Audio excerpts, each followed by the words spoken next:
కోతి ఇంకా ఉడత స్నేహం కథ.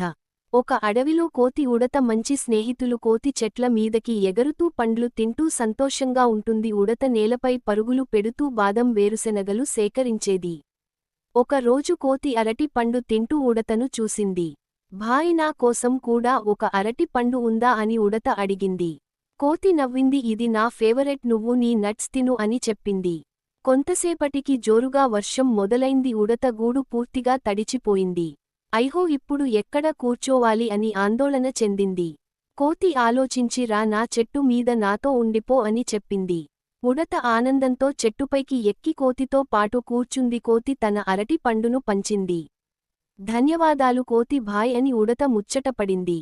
కోతి చిరునవ్వుతో ఫ్రెండ్షిప్ అంటే పంచుకోవడం, సహాయపడటం అని చెప్పింది. ఆ రోజు నుంచి ఇద్దరూ మరింత బలమైన స్నేహితులయ్యారు. మోరల్: అసలైన స్నేహం ఎప్పుడూ తోడుగా ఉంటుంది. కోతి ఇంకా